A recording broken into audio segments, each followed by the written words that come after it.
수서에서 동탄까지는 개통이 됐고 이제 서울역하고 연신내, 대곡 이렇게 올라가잖아요. 일산, 파주로 가는데 이들 지역은 생각보다 지금 많이 반영이 되진 않은 것 같아요. 선반영이 되지 않으면 오히려 낫다. 차라리. 왜? 반영이 안 됐다는 얘기는 결국에는 골드라인이 강남 접근성이 개선이 되면 또 현재 가치에 반영이 되기 때문에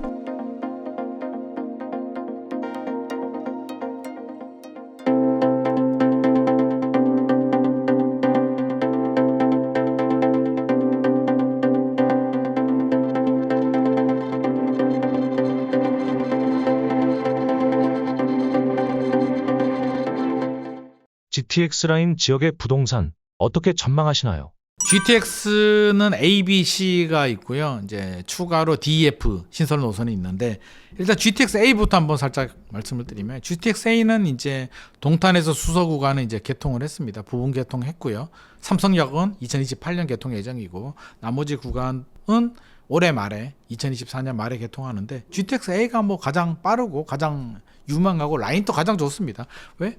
남쪽에서 경부 축에서 저 일산 라인까지 올라가면서 강남을 지나고 서울역도 지나기 때문에 골드라인은 맞습니다. 맞는데 우리가 이제 개발 호재라고 하잖아요. 이걸 미래 가치라고 하는데 개발 호재를 바라볼 때는 제가 항상 이야기하지만 기대감, 미래를 먹고 산다라고 합니다. 부동산은 우리 투자를 할 때는 기대감이거든요. 근데 GTX-A가 이제 거의 끝나가요. 끝나버리게 되면 개통하게 되면은 미래 가치가 현재 가치로 전환이 됩니다. 더 이상 자 쉽게 생각해 보면은요. 자 우리가 투자자 입장에서 생각을 해보자고요. 자 어떤 물건을 사고 싶습니까? A 예를 들어서 9월에 개통해. 예를 들어서 B는 3년 후에 개통해.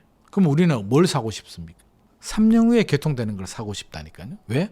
뭔가 더 올라갈 것 같거든. 근데 2달 후에 개통이 된다. 야 이거 2달 후에 개통되고 나면 지금 상당히 많이 올랐나? 선반영이 됐나? 이런 생각이 들거든요. 그래서 우리가 기대감에 먹고 산다.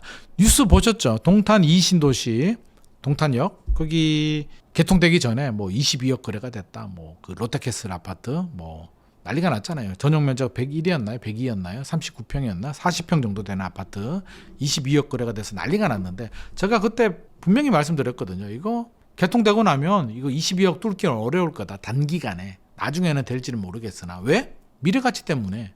그러면 우리가 투자를 할 때는요. 항상 위를 좀 쳐다봐야 돼요. 이게 천장 효과라고 하는데 나보다 상급지가 있잖아요. 그렇죠? 나보다 상급지. 그러면 동탄 신도시의 상급지는 어딜까요? 광교 신도시가 되겠죠. 광교 신도시의 상급지는 판교 신도시. 판교의 상급지는 잠실. 잠실의 상급지는 강남. 이렇게 올라가는 거죠. 그러면 그 지역보다 더 올라가게 되면 뭔가 있는 거죠. 그러면 예를 들어서 동탄 신도시 40평 아파트가 22억에 거래가 됐다. 근데 마포에 뭐 마레프라든지 마포에 랜드마크 아파트들 있잖아요. 마레프가 더 저렴하거나 비슷해. 그러면 투자하는 입장에서 어디 살까요? 아무리 GTX가 개통이 돼도 아무리 역세권에 좋아도 서울 가기가 빠른데 그냥 서울에 있는 거 사는 게 낫지 않을까요? 상식적으로. 그럼 마포가 인프라가 안 좋냐고. 마용성인데. 그렇죠? 그러면 이거는 오버슈팅이다. 그러니까 상급지하고 비교를 해보면 내가 오버슈팅인지 아닌지는 알게 됩니다. 부동산은 항상 첫째도 입지, 둘째도 입지, 셋째도 입지고요. 입지 가치를 뛰어넘을 수는 없습니다. 아주 특별한 경우 아니면. 그러면 물론 동탄이 좋아요. 양질의 일자리도 많고요. 반도체도 있고 해서 저도 굉장히 긍정적으로 장기적으로 유망한 지역이라고 보고 있는데 단 비교 대상을 가격이 너무 이렇게 오버슈팅 되면 안 된다는 겁니다. 그 말씀을 제가 드리고 싶은 거고 그러면 나머지 구간들 수서에서 동탄까지는 개통이 됐고 이제 서울역하고 뭐 대곡 이렇게 올라가 연신내 대곡 이렇게 올라가잖아요. 일산 파주로 가는데 이들 지역은 생각보다 지금 많이 반영이 되진 않은 것 같아요. 그래서 좀 따져봐야 되는데 반영이 되지 않았다면 오히려 저는 선반영이 되지 않으면 오히려 낫다. 차라리. 왜? 선반영이 되지 않으면 개통될 때 반영이 안 됐다는 얘기는 결국에는 골드라인이 단점 중에 하나인 강남 접근성이 개선이 되면 또 현재 가치에 반영이 되기 때문에 오히려 가격을 따져보고 별로 안 올랐네라고 하면 저는 오히려 그걸 더 긍정으로 봐라. GTX 때문에 많이 올랐다? 그거는 선반영이 된 거다라는 말씀을 드립니다. 그러면 GTX-A 같은 경우는 지금 눈여겨봐야 될 건 이제 일산이나 파주나 불편한 지역들이에요. 강남? 수서? 삼성역 주변에 있는 아파트들이 GTX-A 개통된다고 집값 오를까요? 부잣집이. 자, 부잣집과 가난한 집이 흥부와 놀부가 있어요. 흥부와 놀부. 놀부집에 갈비 하나 더 나온다고 놀부 아들들이 흥분할까요? 맨날 먹는데 흥부집은 어때요? 맨날 밥도 못 얻어 먹는데 배고파 죽겠는데 밥도 못 먹는데 어쩌다 갈비 하나 나왔다 난리가 납니다.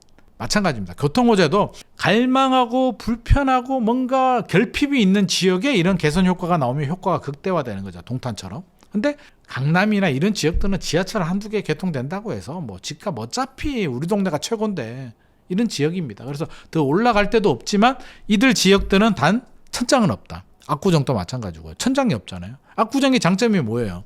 더 좋은 지역이 없다는 거죠. 내가 스스로 최고의 가치를 만드는 지역이기 때문에 무서운 지역입니다. 그러면 부동산 입장에서 보면 압구정이나 이런 데가 올라가 주는 게 좋아요. 강남이. 왜? 막 그걸 배합하시는 분들이 있는데요. 강남 집값 올라가게 되면 시차를 두고 결국 나머지 지역들도 따라가거든요. 절대 배합하지 마십시오. 압구정이나 강남이 올라가는 거는 장기적으로는 저는 긍정적이다라는 말씀 드리고 싶고, 이제 GTX B하고 C가 남았는데 C가 좀 빠를 겁니다. 2028년 개통 예정이고요. GTX C는 이제 수원에서 양주 덕천까지 이렇게 수직으로 이렇게 남에서 북으로 올라가는 라인인데, 이것도 이제 그 연장 노선이 있어요. 연장 노선. GTX A도 이제 뭐 연장 평택으로 연장하는데 GTX C도 이제 연장하잖아요. 그래서 병점 뭐 평택으로 연결되고 더 위로도 이제 올라가는데 연장되는 노선은 좀 더 시간이 오래 걸립니다.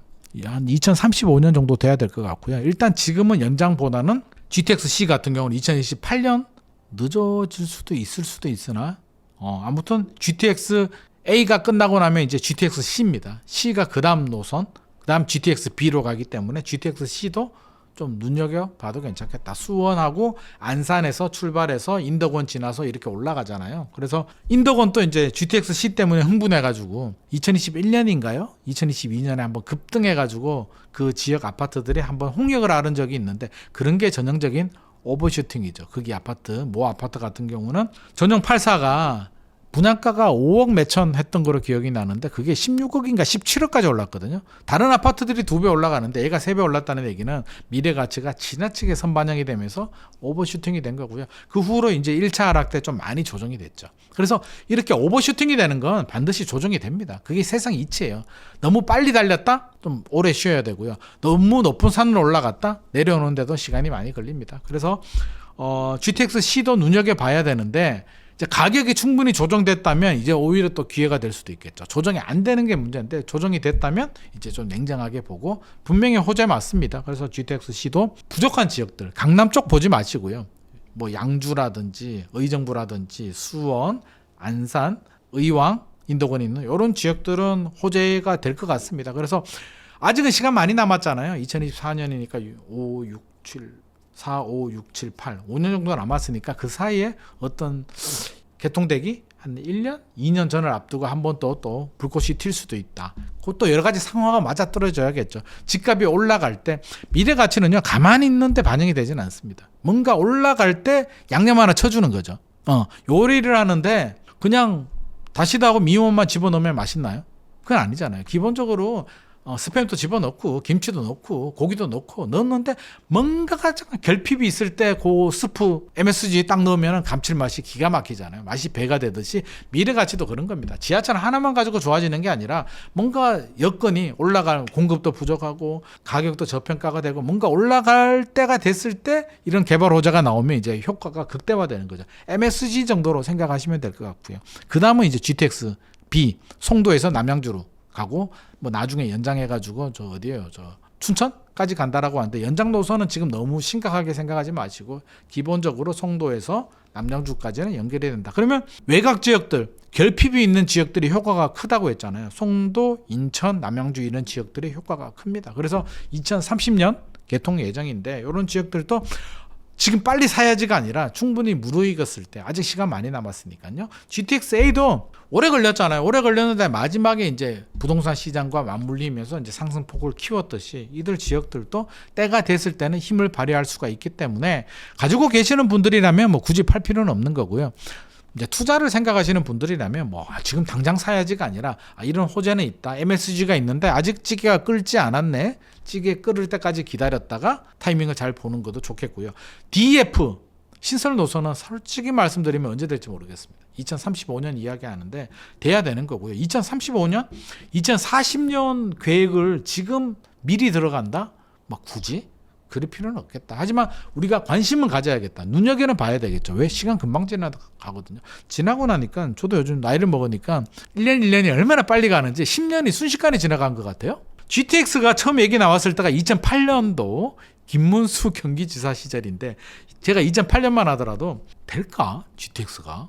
언제 되지? 내 생에 돼? 라고 했는데 이게 2008, 18 벌써 15년? 지났잖아요. GTX-A가 좀 빨리 되긴 했습니다. 동탄에서 수서 구간은 고속철도 라인을 같이 사용하기 때문에 빨리 되는 부분도 있지만 어떻게든 되더라고요. 되기 때문에 좀 길게 바라본다면 되는데 일단 DEF는 좀 길게 보셔라. 너무 흥분하지 말자.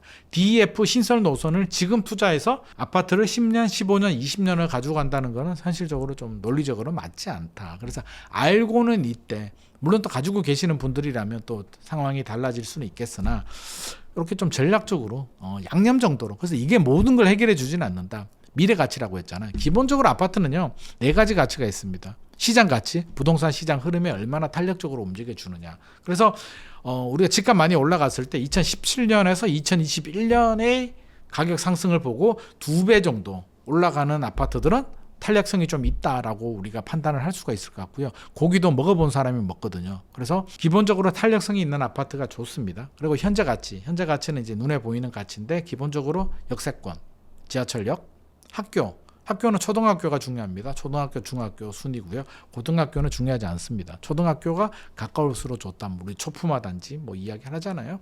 생활 편의시설 가까이 있을수록 좋고요. 도보 이용 좀 가능하면 좋겠죠. 학원과 가까이 있으면 좋은데 또 학원과 가까이 있으면 또 가격이 올라가거든요. 현재 가치는 많아질수록 가치가 올라가요. 가끔 저한테 그렇게 물어보시는 분들이 있어요. 선생님, 역세권에 학군도 좋고 생활 인프라도 좋고 학원가도 가깝고 학원가도 좋았으면 좋겠고 브랜드 아파트에 신축에 그 고급 커뮤니티도 형성이 되고 그런 아파트 사고 싶어요. 그럼 제가 물어보죠. 현금 30억 들고 오시면 제가 찍어드립니다라고 하죠. 왜? 좋으니까. 현재 가치 다 갖추면 좋죠. 강남이잖아요. 근데 안 되잖아요. 그러니까 내가 할 수 있는 범위 내에서 현재 가치 순위를 정한 다음에 우선순위를 정하는 거예요. 우리 애가 공부 좀 잘하네? 그러면 학군이 1순위가 되는 거고.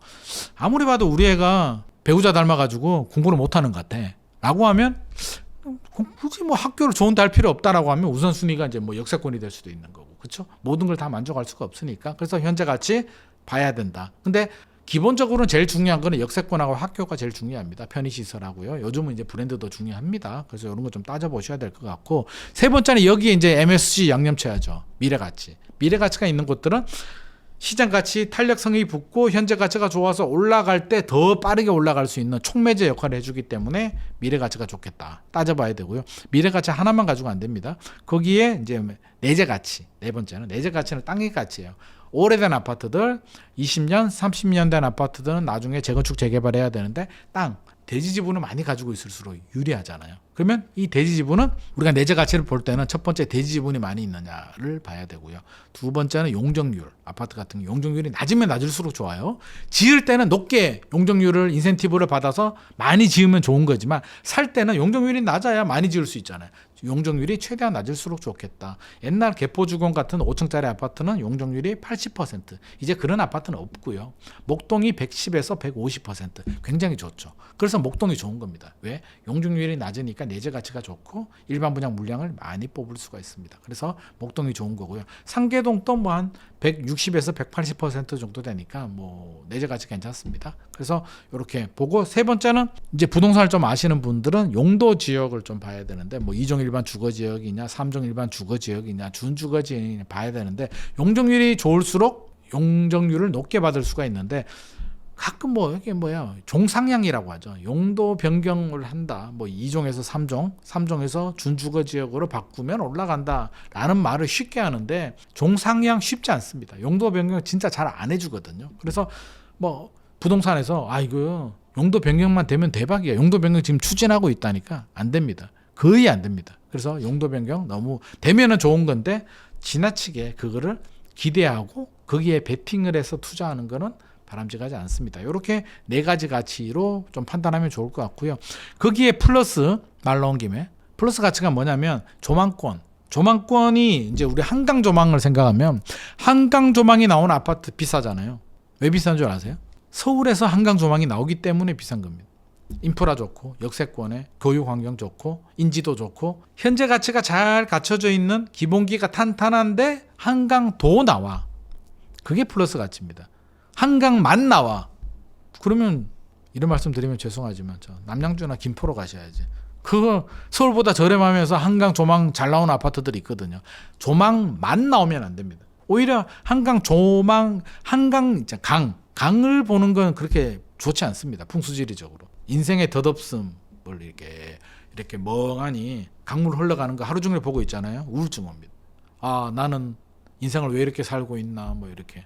그래서 강남 쪽에 이게 치료받으시는 분들이 많거든요. 한강을 많이 봐서 그렇습니다. 믿거나 말거나입니다.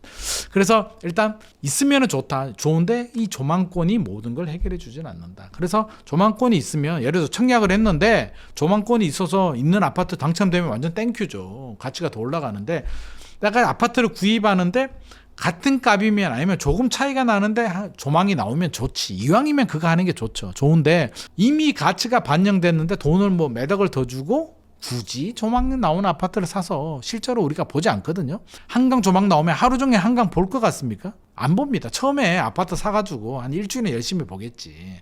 한 달만 지나봐요. 안 봐요. 그 왜 흘러가는 강물을 보고 뛰는 조깅하는 사람들 머리 왜 봅니까? 석촌호수의 레이크팰리스 아파트 보면 거기 레이크팰리스 아파트에서 석촌호수 보이거든요.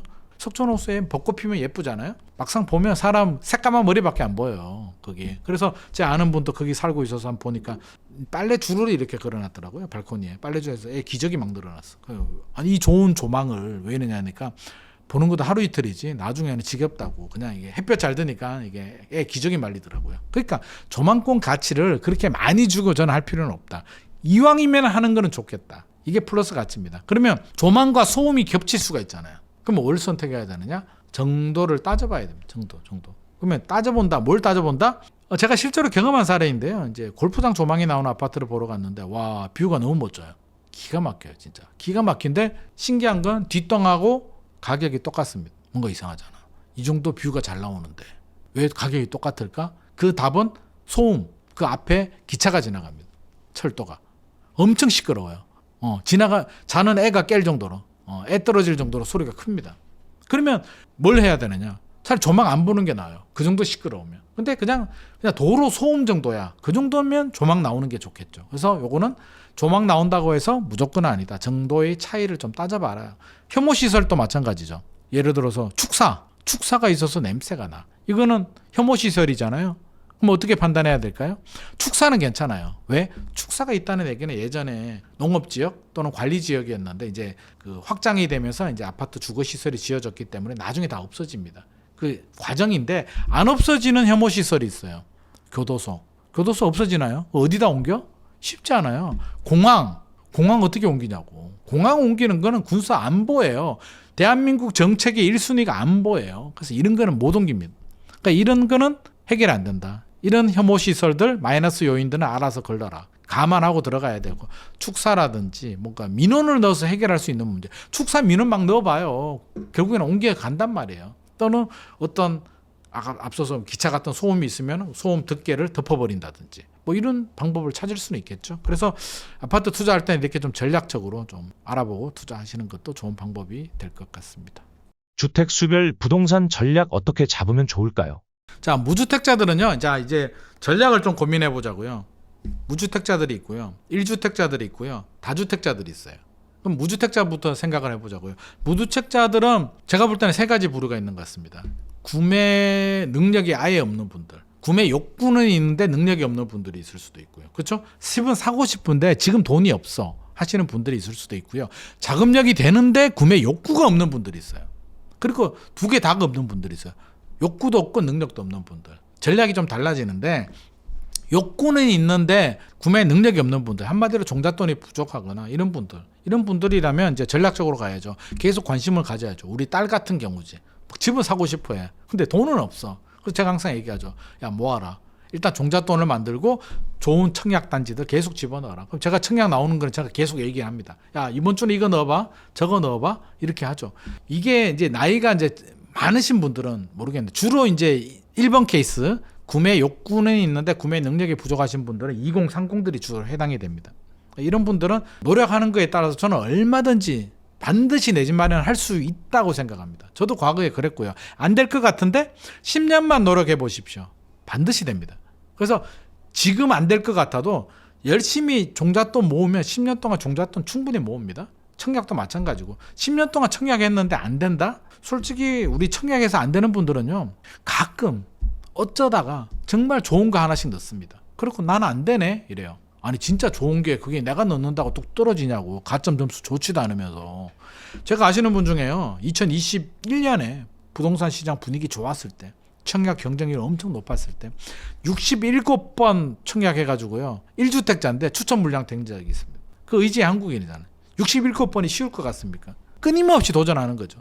그래서 제가 박수 쳐줬습니다. 야, 너는 당첨될 만하다. 정말 대단하다. 그렇게 얘기를 해줬습니다. 그렇게 하는 겁니다. 그리고 알아보고 공부하고 청약도 하고 종잣돈 모았다가 혹시라도, 지금은 종잣돈도 없고 기회가 그렇지만 혹시라도 좋은 기회가 올 수도 있잖아요. 2차 하락 같은 경우 1차 하락도 좋았고 2차 하락도 혹시라도 집값이 떨어져, 고점 대비 30% 정도 떨어져, 이러면 이제 사야 되는데 돈이 부족하면 돈에 맞춰서 외곽, 경기도 외곽이라도 사야 되고, 부모님한테 지원 받을 수 있으면 아빠 나한테 투자 좀 해라. 지금 집값 떨어지고 여러 가지 상황을 보니, 성정길 유튜브 보니까 뭐 이렇게 상황이 이런데 사야 될 것 같아 아빠. 투자를 좀 해서 공동 투자를 하자라든지, 부모님 도움을 좀 받을 수도 있잖아요. 가장 좋은 게 부모님 보험 받는 거잖아요. 왜? 나중에 어려울 때 안 갚아도 되니까. 은행은 바로 근저당 이게 가압류 들어오고 막 이래요. 은행은 뭐 바로 임의 경매 넘겨버리는데 부모님은 경매 넘기지 않거든요. 그래서 그렇게 좀 하는 방법이 있다. 그래서 계속 노력하다 보면 경매도 공부하시고요, 청약도 계속 넣으시고요, 경쟁력이 있는다. 이제 청약도 아무데나 넣는 사람이 있어. 가격 경쟁력, 입지 경쟁력 따지고 좋은 거 위주로 일주일에 계속 여러 개 나오거든요. 그러면 그거 몇 개씩 계속 이렇게 해보시는 게 좋습니다. 그래서 그렇게 도전하시면 되고, 두 번째, 구매 능력은 되는데 욕구가 없는 분들, 이거는 주로 40대 이상 50대 분들이 많아요. 전문직이라든지 아니면 좋은 직장, 연봉도 많이 받는데 굳이 집 살 의지가 없어. 이런 분들은 숟가락을 떠먹여줘도 안 됩니다. 본인이 안 하는 걸 어떻게 해. 그리고 국가 정책도 이런 분들한테 맞추면 안 돼요. 지가 안 한 건데 무주택자라고 무조건 혜택을 주면 안 됩니다. 정부 정책은요, 구매 욕구는 있는데 구매 능력이 부족한 무주택자들 2030한테 포커싱을 맞춰야지. 나는 욕구도 없고 능력은 있는데 욕구도 없는데 정부가 혜택을 줘가지고 무주택자 기간이 길다고 가점 높게 줘가지고 강남 로또 이런 거 당첨이 돼. 저는 그거 너무 억울하다고 생각하거든요. 남들 노력할 때 관심이 없다가 정부가 막 가점 만점 주고 막 이래가지고 은격결에 만점 되시는 분들이 있어요. 애도 물론 애 많이 낳아야 만점이 되죠. 근데 애도 뭐 본인이 좋아서 놓은 거지 뭐. 그래서 그런 분들에 대해서는 저는 정부 정책도 방향이 욕구는 있는데 능력이 부족한 분들한테 좀 타깃을 맞춰야 된다는 거고요. 혹시라도 그런 분들이 있다면 저는 꼭 말씀드리고 싶은 건, 능력이 되잖아요. 집 하나는 사십시오. 집은 보험이거든요, 대한민국에. 안 오를 것 같다고요? 안 올라도 내 가족이 편하게 잘 살면 그만한 가치가 있는 거고요. 지금까지 40년, 50년 데이터를 보면 장기적으로 우상향합니다. 장기적으로 우상향을 우리가 정확히 의미를 좀 알아야 되는데요. 장기적인 우상향은 좌표 찍고 지금부터 10년 또는 15년 후에 집값이 올라가 있다는 겁니다. 그 중간에 이걸 잘못 해석해버리면 우상향? 기님만이 네가 우상향한다고? 두고 봐. 집값 떨어지나 보게. 이렇게 올라간다는 게 아니라 올랐다가 좀 떨어질 때도 있고 7년 오르면 3, 4년 떨어지고 이렇게 합니다. 근데 결국에는 올라가 있다. 왜 이런 현상이 발생하냐면 화폐 가치가 떨어져요. 인플레이션에 따라서. 평균 인플레이션 3% 정도로 잡으면은요, 10년이 지나면 10억 원이 10년이 지나면 7억 4천만 원 정도로 실질 가치가 떨어집니다. 그 얘기는 10억짜리 아파트가 나는 전세로 들어갔고 내 친구는 샀어요. 10년이 지나면 명목 가치는 10억 그대로인데, 내 전세집은 10억 그대로인데 내 실질 가치는, 돈 가치는 7억 4천으로 떨어진 거고요. 내 집을 산 집을 산 친구는 기본 13억 14억은 기본 갑니다. 인플레이션 방어를 하기 때문에. 거기에 이제 부동산 시장 흐름에 따라서 20억 이렇게 갈 수도 있는 거죠. 그러면 실제로 10억 아파트가 10년 15년 후에 20억이 가면 10억이 올랐는 게 아니고요. 인플레이션 방어 3, 4억 빼고 실제로는 5억, 6억, 한 6억 정도 올랐는데 양도세, 세금, 대출이자 빼버리면 실제로는 한 4억 번 거예요. 그래서 10억 벌었다고 해서 10억이 내 돈은 아니고 실제로 따져보면 한 4억, 5억 정도 벌었다. 근데 전세 살고 있으면 까먹었다. 7억 4천으로 떨어지니까 실질 가치는. 그래서 내 집 마련을 하셔라. 타이밍 보고 하시면 좋을 것 같습니다. 그리고 욕구도 되고 능력도 되시는 분들이라면 뭐 무주택자들은 무조건 1주택 하시고요. 뭐 능력이 되면 서울에 좋은데 강남 3구, 용산구 하시고, 그게 안 되면 마용성이나 동작구 가시고, 그것도 안 되면 다른 지역들, 이왕이면 고점 대비 떨어진 물건들 잡으면 좋을 것 같고요. 그래서 저는 무주택자들은 사셔라. 기다린다고 답은 오지 않는다. 물론 전세 살 수는 있습니다. 전세 살지만 전세 사시는 분들한테 제가 드리고 싶은 말씀은 전략적으로 전세 사시는 건 괜찮은데요. 이게 장기화되면 곤란하다. 이게 익숙해져 버릴 수 있거든요. 이게 실제로 있었던 사례잖아요. 어떤 할아버지가 세입자가 들어왔는데 신혼부부가 들어왔어요.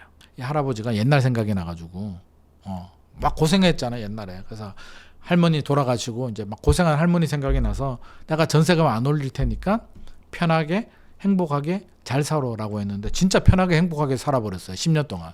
할아버지 돌아가셔요. 이제 아들이 상속받습니다. 아들이 아버지 유지를 받들어서 이럴까요? 아니면 어떻게 할까요? 아들은 올리겠죠. 시세대로. 매달 올려달라 그래요. 그러면 이 세입자가 깜짝 놀라겠죠. 아니, 할아버지가 나 편하게 행복하게 살라고 했는데 그건 아버지 얘기고 나는 시세대로 올려야겠어요. 깜짝 놀라서 현장 부동산에 가보니까 매매 가격, 전세 가격 모두 껑충 올라가 있는 거예요. 기회비용을 다 날려버린 거예요. 아이러니하게도 가장 나쁜 집주인은 전세금 안 올리는 집주인이고요. 가장 좋은 집주인은 전세금 올리는 집주인이라는 우스갯소리도 있습니다. 왜? 전세금 올리면 어떤 마음이 들어? 아, 네, 더러워가지고 집 사야지 진짜. 실제로 더러워서 집 샀는데 집값 올라간 사람들 되게 많습니다.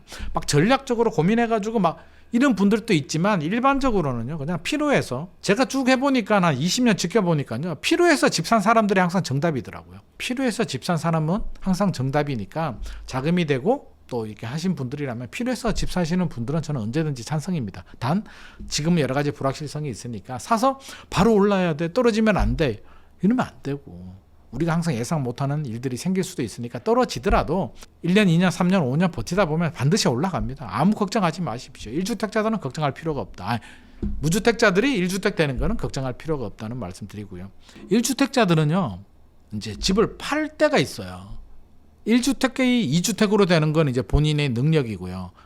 집값이 조정이 되거나 올라가는 타이밍에 능력이 되고 돈도 좀 있고 구매 능력이 되고 구매 욕구가 되면 사도 되는 거고, 1주택자가 파는 경우가 있어요. 여기서 이제 길이 달라지는데, 1주택자가 집을 팔 경우는 두 가지 이유 많이 있을 때 팔아야 됩니다. 첫 번째는 갈아타기, 상급지로 갈아타기, 더 좋은 거로 갈아타기 위해서 집을 파는 겁니다. 그건 맞잖아요.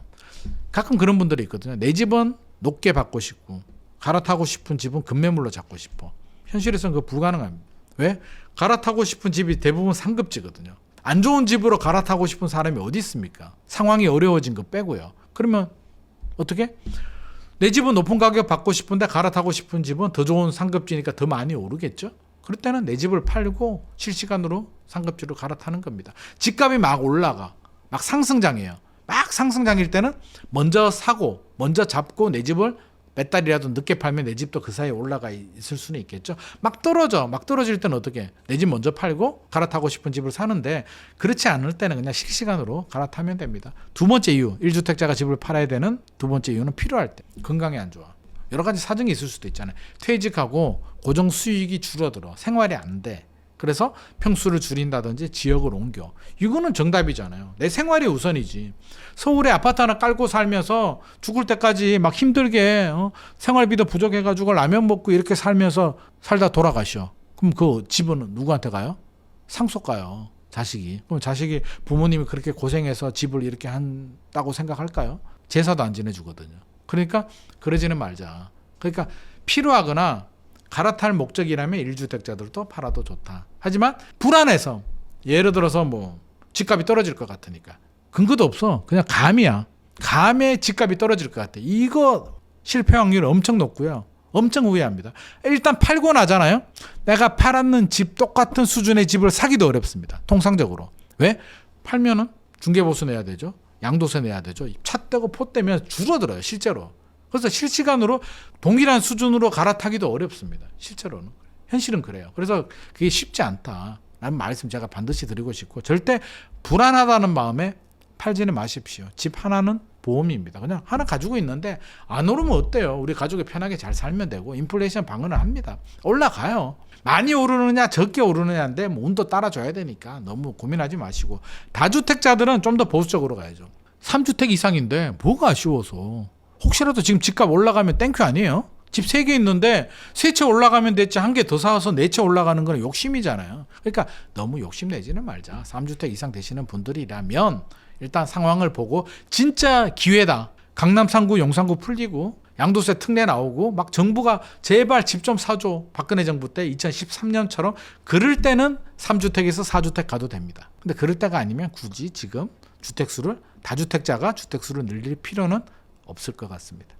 성정길 구독자분들께 한마디 부탁드립니다. 저는 그런 말씀 꼭 드리고 싶습니다. 이게 남하고 좀 비교하지 마십시오. 많은 분들이 이제 남하고 자꾸 비교를 하거든요. 우리가 제일 열받을 때가 뭐냐면 2021년에 이제 막 트라우마가 생겼을 때, 그때 어떤 일이 현상이 발생했냐면 꼭 그런 일이 있습니다. 모임 같은 데 나가면 집 샀다고 자랑하는 친구들이 있어요. 친구가, 실제로 제가 봤는데 친구가 밥 사준다 그래서 이제 나갔더만 고기를 사주더래요. 그래서 고기 먹고 있는데 친구가 이 이야기를 합니다. 사실은 내가 서울에 집을 샀는데 5억이 올랐다. 고기가 먹다가 안 넘어갑니다. 근데 얼굴은 웃어야 돼요. 친구가 집 사서 돈 벌었다는데 인상 쓸 수는 없잖아요. 소화가 안 됩니다. 막 짜증 나거든요. 그러면서 이제 구매 욕구가 살아납니다. 아씨, 나도 진짜 집 사가지고 인생 역전 한번 해볼래. 물론 좋은 자극이 될 수도 있는데 그게 지나치게 되면, 이제 비교를 하게 되면 나의 스텝이 꼬이게 돼요. 그래서 비교하게 되면 나보다 잘난 사람, 나보다 부자 엄청나게 많거든요. 그러니까 나만의 투자 전략을 좀 세울 필요가 있습니다. 나의 페이스를 잃어버리면 안 된다. 그래서 내가 종잣돈이 부족하면 모아서 3년 후든 5년 후든 집을 사면 되는 거예요. 근데 이 페이스를 잃고 조급한 마음에 뭐 무리한 투자를 한다든지 또 반대의 경우가 또 생길 수도 있기 때문에 저는 그냥 우리 가족만 바라보고 투자하시면 됩니다. 그래서 뭐 부자 친구 부러워할 것도 없고요. 다 각자의 나름대로의 인생의 고민, 인생의 짐이 있기 때문에 돈 많으면, 우리 어머님이 저한테 항상 해주시는 말씀이 천석군, 옛날에 이제 그 농사 지을 때 천석군 천가지 고민, 만석군 만가지 고민이라고 했습니다. 자산이 많을수록 고민이 늘어납니다. 그러면 그것도 이제 그걸 즐기는 사람들도 있고 이제 본인의 스트레스 강도에 따라 다르기 때문에 무조건 돈 자산을 불리는 게 모든 행복의 지름길은 아니고요. 자신한테 맞는 투자하고 내 집 마련하고 기회가 됐을 때 주택수 늘리는 거, 저는 뭐 1주택은 보험, 2주택은 뭐 하시면 좋을 것 같고, 왜? 집 하나 있는 거 팔고 갈아탈 데도 없거든요. 그래서 2주택 정도는 인생의 목표를 좀 세워보시는 것도 괜찮을 것 같고요. 3주택 이상 되시는 거는 이제 능력과 운과 여러 가지가 따라줘야 되니까 우리는, 무주택자들은 집 하나 가지는 거 보험 먼저 가입을 해야 되고요. 1주택자들은 기회를 봐서 이제 2주택 만드는데 좀 집중을 해야 되겠다라는 말씀 드리고 싶습니다. 3분기 고래동 공부 강의 모집 중이거든요. 네이버에 고래동 공부 치면 저희 홈페이지가 있어요. 여기서 7, 8, 9월 고래동 공부 3개월 동안 같이 하는 프로그램인데, 심정석 소장님 보너스 강의가 추가가 됐습니다. 저희는 정말 많은 걸 다루거든요. 물론 코인도 강의하죠. 저는 이번에 코인 강의 해외거래소 사용법 위주로 강의할 건데 2번 합니다. 7월, 9월 2번 코인 거래소 쪽 할 거고요. 팽도리님은, 이분은 치과의사 분이신데 25억 비트코인으로만 25억 벌고 다른 또 알트코인으로 돈 많이 버셔서, 원래 치과의사신데 졸업을 하셨어요. 파이어족이시죠. 그래서 이제 뭐 시간 많다고 언제든지 불러달라고 뭐 그러시더라고요. 그래서 저희가 또 모셨습니다. 너무 폭발적인 반응이었어가지고 같이 코인 공부도 하고요. 그리고 부동산 요즘에 난리지 않습니까? 부동산, 서울 부동산 다시 올라간다고 뭐 좀 시끄러워진 것 같아요. 거래량도 좀 많고, 부동산 공부도 같이 하고요. 그리고 빗소영 대표님은 자기개발 쪽 아웃풋 독서, 자기개발된 프로그램도 같이 들어있고요. 심정섭 소장님은 학군 강의하거든요. 학군과 부동산, 자녀교육 이런 부분에 대해서 설명을 해주시는데, 이 부분도 같이 알려주실 거예요. 교육이죠, 교육. 자녀교육. 진짜 정말 거의 모든 거를 다 망라하는 강의거든요. 고래동 공부 프로그램만 잘 따라오셔도 다른 공부 특별히 많이 더 안 하셔도 충분할 것 같아요. 이것만 해도 충분히 많거든요. 8월 달에도 옹달 대표님은 사업과 투자를 너무 잘 융합하셨고, 그리고 좀 뼈 때리는 이야기 있잖아요. 뼈 맞는 시간을 좀 가감 없이 정말 솔직하게 부드럽게 때려주시거든요. 그래서 웅달님 강의를 들으면은 무언가 되게 하고 싶은 게 많아집니다. 네. 정말 또 기대되는 강의요. 8월 달에 하시는데 너무너무 기대가 됩니다. 그리고 요즘에 주식 쪽은 AI가 난리잖아요. AI. AI 요즘에 저 이효석 대표님 컨텐츠 되게 많이 보고 있는데 와, 저보다 더 부지런하시더라고요. 그러니까 진짜 이분은 거의 안 주무시는 것 같아요. 뭐 진짜 대단하십니다. 컨텐츠도 되게 많이 만드시고 또 저는 양은 많이 하지만 사실 뭐 질이 엄청 뛰어나다라고 말씀드릴 수가 좀 그러긴 좀 부끄러운데 이효석 대표님은 양도 많은데 질도 되게 좋더라고요. 그 인사이트를 직접적으로 배울 수 있는 시간이죠. 다 줌으로 실시간 강의하거든요. 이럴 때가 아니면 네, 제가 또 언제 이효석 대표님을 만나서 이렇게 질의응답할 시간이 있겠습니까? 여러분들도 고래동 공부 오시면 같이 이야기 나눌 수 있습니다. 그리고 일반 직장인이신데 비트코인 투자로 네, 부를 많이 이루셨죠. 네, 호필님도 오십니다. 원래 이분은 공기업 다니시는 직장인이세요. 직장인. 네, 지금도 직장 다니고 계십니다. 직장인 분들이 가장 좀 좋아하는 강의죠. 가장 현실적인 강의고 보통 다른 분들은 사업이랑 같이 하니까 네, 현금이 원래 많아서 잘 됐을 수도 있잖아요. 근데 호필님은 직장인으로 정말 조금씩 늘 모아가지고 그걸로 힘들게 처음에 1억 모아서 투자한 이야기도 들려주시고 했는데 정말 눈물 나는 투자 끝에 네, 지금 좀 성취를 많이 이루셨죠. 네, 그래서 앞으로 이제까지 해온 것과 앞으로 어떻게 해야 되는지 이런 부분들에 대해서 아주 상세하게 말씀해 주실 거예요. 네, 빛 대표님이 또 독서 모임과 자기계발 쪽 이끌어 주실 거고요. 네, 그리고 우리 부동산 이야기 하잖아요. 네, 남이사님은 또 가장 현실적인 방법을 많이 제시해 주시죠. 지난달에 보너스 특강으로 남이사님이 나와서 강의해 주셨는데 정말 열광의 도가니였어요. 강의 자체도 너무 재밌고 현실적이고 그래서 이제는 진짜 현실적으로 부동산 투자를 어떻게 해야 되는지 가르쳐 주겠다 하면서 끝났거든요. 네, 그 후속편이 이제 9월 달에 남이사님이 강의를 해 주십니다. 남이사님이 이런 얘기를 하시더라고요. 그러니까 내가 가진 현금이 현재 얼마든 상관이 없다. 네, 누구나 부동산 투자를 할 수 있다. 이 비법을 알려주신다니까 네, 저도 기대가 많이 됩니다. 기회 되시는 분들은 신청해 주시면 감사하겠습니다.